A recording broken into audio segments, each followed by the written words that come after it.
एक तरफ अमेरिकी राष्ट्रपति डोनाल्ड ट्रंप दुनिया भर में दादागिरी दिखा रहे हैं, तो दूसरी तरफ अमेरिकी पुलिस देश के भीतर अराजक हुई जा रही है।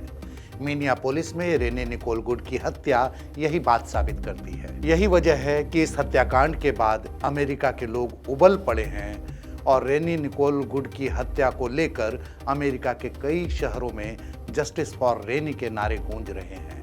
लोग हाथों में पोस्टर लेकर न्याय की मांग कर रहे हैं।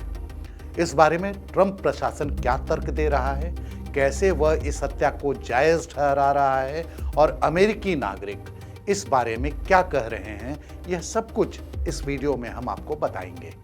लेकिन उससे पहले जान लें रेनी निकोल गुड कौन थी। नमस्कार, मैं हूं अनुराग अन्वेशी और आप देख रहे हैं इंडिया.com। हम बात कर रहे थे रेनी निकोल गुड की, जिनकी हत्या मिनियापोलिस में एक ICE एजेंट ने गोली मारकर कर दी थी।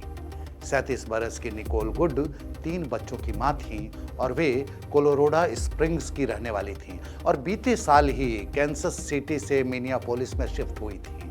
वह कवयित्री भी थी और गिटार बजाने की शौकीन भी। उन्होंने ओल्ड डोमिनियन यूनिवर्सिटी से इंग्लिश में डिग्री ली थी। 2020 में उन्हें एकेडमी ऑफ अमेरिकन पोएट्स का इनाम भी मिला था।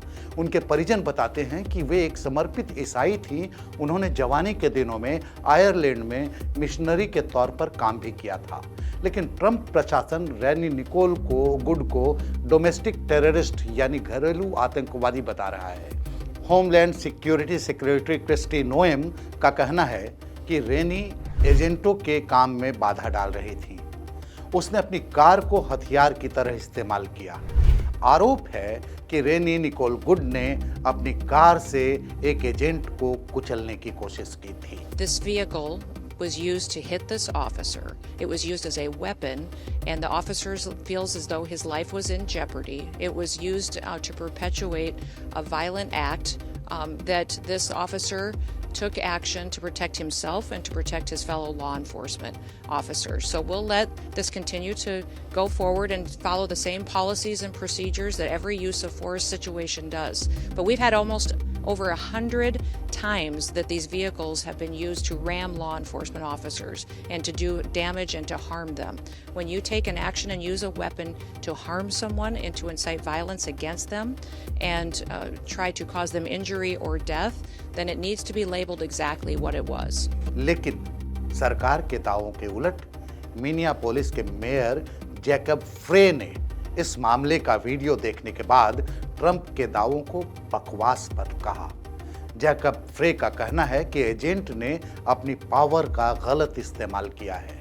उनके अनुसार रेनी वहां केवल एक लीगल ऑब्जर्वर के तौर पर मौजूद थी। रेनी की हत्या का मामला इसलिए भी संवेदनशील है क्योंकि यह जगह जॉर्ज फ्लॉयड की हत्या वाली जगह से बहुत करीब है। आपको मई 2020 का वह वायरल वीडियो याद होगा जिसमें अफ्रीकी मूल के निहत्थे शख्स जॉर्ज फ्लॉयड की गर्दन एक पुलिस अधिकारी ने 9 मिनट तक अपने घुटनों से दबाए रखी थी, जिसकी वजह से जॉर्ज फ्लॉयड की मौत हो गई थी। इस पुलिस अधिकारी का नाम डेरिक शॉविन है, जिसे अमेरिकी अदालत ने हत्या का दोषी करार दिया था।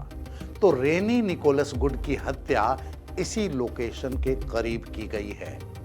रेनी की मौत के बाद अमेरिका के कई शहरों में जस्टिस फॉर रेनी के नारे गूंज रहे हैं। लोग हाथों में पोस्टर लेकर न्याय की मांग कर रहे हैं। इस बीच रेनी के परिवार की मदद के लिए एक ऑनलाइन फंड रेजर शुरू किया गया।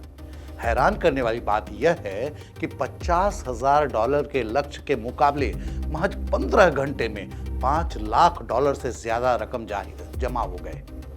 जाहिर है कि जनता हर हाल में रेनी के लिए पूरी तरह से इंसाफ चाहती है और वह रेनी के परिवार के साथ खड़ी है। इस खबर में फिलहाल इतना ही। देश और दुनिया की बाकी खबरों के लिए देखते रहें इंडिया.com।